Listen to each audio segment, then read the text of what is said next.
Assalamualaikum warahmatullahi wabarakatuh. Alhamdulillahirabbil alamin allazi khalaqal mauta wal hayata liyabluwakum ayyukum ahsanu amala wa huwal azizul ghafur. Asyhadu an la ilaha illallah wa asyhadu anna Muhammadan abduhu wa rasuluh la nabiyya ba'da yaumil qiyamah. Allahumma shalli ala Muhammad wa ala alihi haqqa qadrihi wa miqdaril azim. Rabbi shrah li sadri wa yassir amri wahlul 'uqdatam min lisani yafqahu qawli, amma ba'du. Kaum muslimin dan muslimat jamaah Al-Aman Sidoarjo dirahmati Allah. Syukur alhamdulillah hari ini kita masih bisa bersilaturahmi walaupun lewat udara dalam rangka thalabil ilmi dan taqarrub ilallah. Semoga waktu yang kita lewati nanti terhitung ibadah di sisi Allah. Pada kesempatan ini kita akan berbicara tentang makna dan hikmah saum atau puasa Ramadan yang Allah wajibkan kepada kita. Secara i'tiqadi dan ubudiyah, kita tetap wajib melaksanakan ibadah puasa walaupun nanti kita menjalaninya dalam kondisi mungkin yang agak sulit karena kita lagi diuji Allah dengan wabah yang melanda hampir seluruh dunia, tidak menggugurkan kewajiban. Nah, kira-kira kalau kita kaji secara mendalam, dalam Al-Quran memang dijelaskan kewajiban ini dalam Al-Baqarah 183. Bismillahirrahmanirrahim. Ya ayyuhallazina amanu kutiba alaikumusiyam kama kutibal ladzina min qablikum la'allakum tattaqun. Jadi untuk ini memang kita tidak punya pilihan, kewajiban kita. Nah, kira-kira kalau kita buat sebuah pertanyaan, kenapa sih Allah mewajibkan kita berpuasa? Nah, ada beberapa hikmah yang kita bahas di pertemuan kali ini supaya kita tahu bahwa puasa ini adalah memberikan kita keyakinan, pelajaran berharga dalam rangka kita menjalani kehidupan. Yang pertama, Allah mewajibkan kita berpuasa itu adalah untuk menanamkan keyakinan kepada yang gaib. Kalau kita baca dalam surah Al-Baqarah, Bismillahirrahmanirrahim, Alif Lam Mim, Zalikal kitabu la raiba fihi hudal lil muttaqin allazina yu'minuna bil ghaibi. Nah, orang bertakwa itu percaya kepada yang gaib. Nah, sekarang dengan virus corona ini, satu hal yang diajarkan oleh ujian ini adalah percaya dengan yang gaib. Artinya apa? Kalau gaib dalam sentuhan akidah, tentu sesuatu yang tidak bisa disentuh dan dilihat. Tapi dalam konteks corona ini yang berukuran nano sangat kecil, manusia tidak bisa lagi mengatakan bahwa sesuatu yang tidak bisa dilihat, tidak bisa dipegang, itu tidak ada. Ternyata corona ini mengajarkan kita sesuatu yang tidak ada, yang tidak kelihatan, tidak bisa dipegang, tidak bisa disentuh, itu ada itu. Dan itu sudah dunia yang melanda itu. Jadi sekarang teori-teori ateisme sudah gugur menurut saya dalam konteks seperti ini. Nah, dalam akidah, puasa mengajak kita kepada yang gaib. Kenapa kepada yang gaib? Sebab dalam Al-Quran dijelaskan juga, kutiba alaikumusiyam, diwajibkan kalian berpuasa.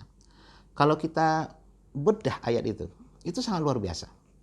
Allah mengatakan kutiba alaikum, diwajibkan kalian berpuasa. Kenapa kata-kata Allah tidak muncul di sana? Sebenarnya ke dalam bahasa Arab kan muncul kata-kata Allah. Kataballahu alaikum, Allah mewajibkan kalian berpuasa. Ada yang mewajibkan itu Allah. Tapi di surah Al-Baqarah 3 tidak muncul itu. Tapi di ayat awal itu sudah muncul. Ya ayyuhallazina amanu, wahai orang-orang yang beriman. Orang beriman ini itu sudah yakin dengan yang gaib, dengan Allah. Jadi nggak perlu muncul di kata-kata kutiba alaikumusiyam.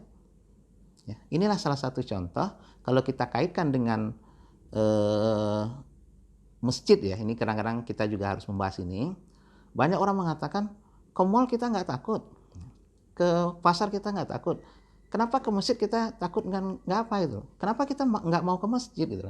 Ini juga jawaban untuk itu sebenarnya, bahwa justru orang-orang beriman itu yang gampang diatur.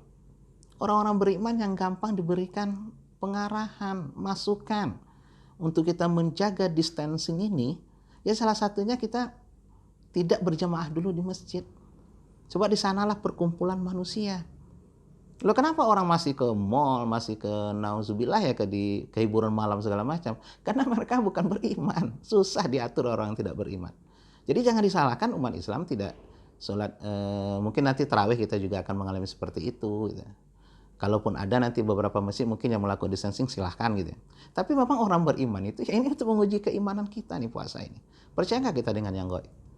Nah, allazina yu'minuna itu puasa mengajarkan itu. Coba deh kita lihat sholat. Ibadah sholat tuh orang tahu lah kita sholat apa enggak. Si A pun kalau kita tanya, kita pengen mengkaji misalnya si A. Si A tuh sholat nggak sih? Oh sholat, saya sering lihat kok di Masjid Al-Aman Sidoarjo. Ya. Haji, oh, apalagi haji, orang tahu semua. Pas berangkat aja diantarkan 8 RT, dijemput 8 RW.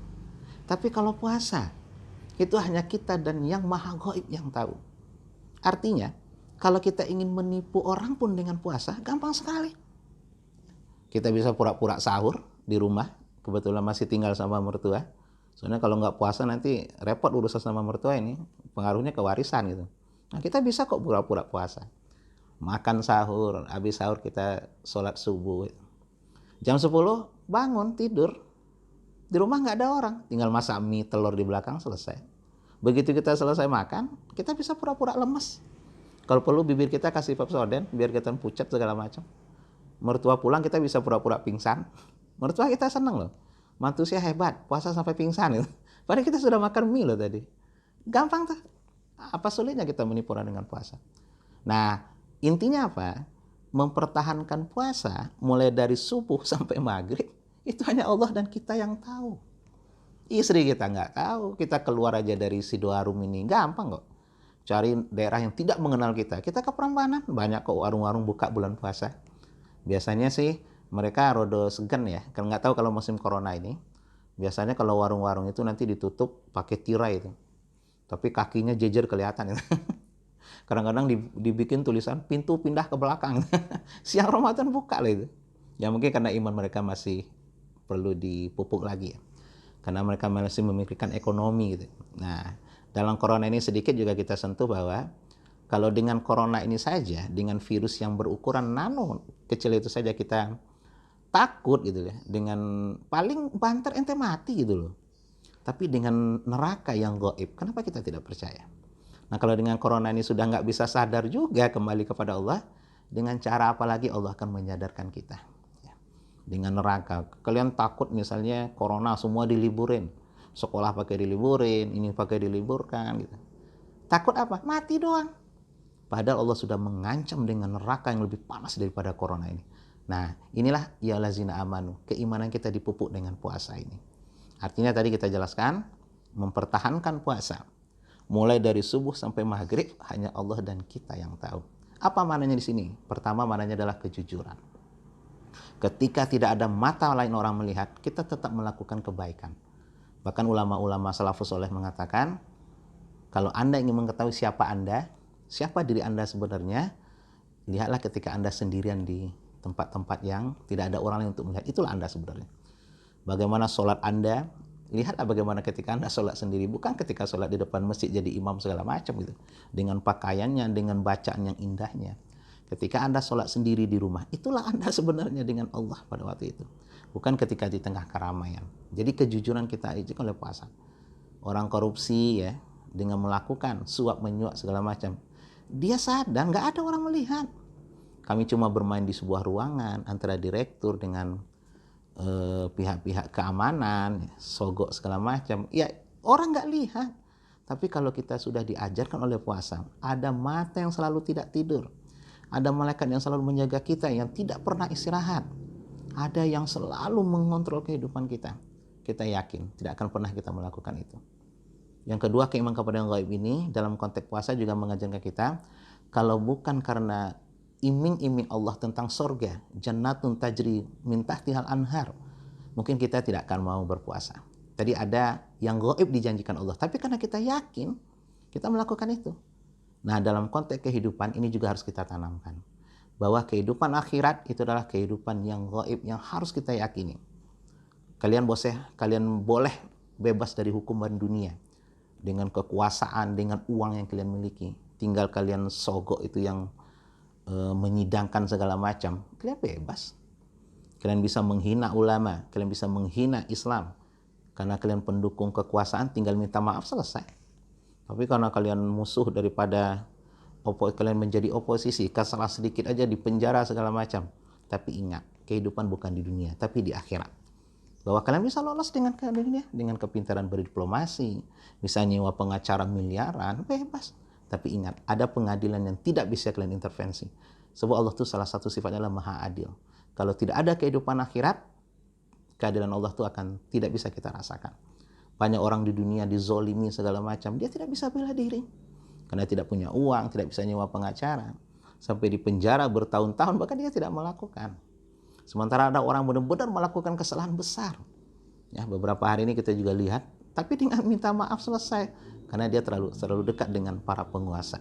Tapi ingat, kalau kita orang beriman, biarkan.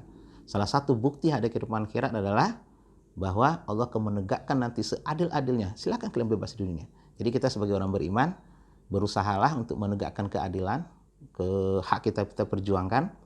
Tapi kalau sudah tidak berhasil, jangan berkecil hati.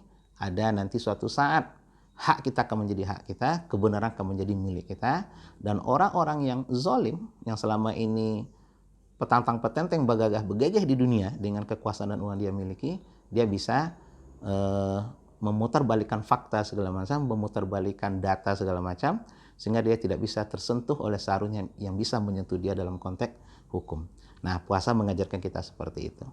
Kita tidak mau berzina, kita tidak mau mencuri, kita tahu ada nanti pengadilan tidak bisa kita pengasakan. Nah, puasa mengajarkan kita seperti itu. Tadi kita yakini di bawah bahwa mulai dari subuh sampai maghrib hanya Allah dan kita itu kejujuran. Kejujuran inilah kita dimanapun kita berada, walaupun kita sendirian di rumah, walaupun kita sendirian di kantor, yang mengambil hak kita akan kita jauhi. Yang bukan hak kita tidak akan kita pegang, tidak akan kita sentuh. Ini kan pengajaran sangat luar biasa dari puasa. Nah, setelah puasa nanti mungkin ditambah dengan wabah corona ini, yakinlah kita bahwa kebaikan itu ada Allah yang akan mencatat. Karena kita percaya pada yang gaib. Walaupun kita melakukan kebaikan sendirian di tengah malam yang gelap gulita, ada Allah. Kita nggak usah lah share segala macam kebaikan kita di media sosial segala macam. Sebab itu akan mengurangi juga keikhlasan kita dalam beribadah. Nah, dalam konteks ini kita ulangi bahwa salah satu hikmah Allah mewajibkan kita, memaksa kita dalam tanda kutip berpuasa untuk mengajarkan allazina yu'minuna bil ghaibi, bahwa kita yakin kepada yang gaib, kita jauhilah maksiat-maksiat kepada Allah walaupun bukan di negara kita. Sebab kita kadang-kadang malas bermaksiat, takut dilihat orang. Tapi kalau kita ke Singapura, kita ke Eropa, nggak ada orang yang kenal kita gampang bermaksiat.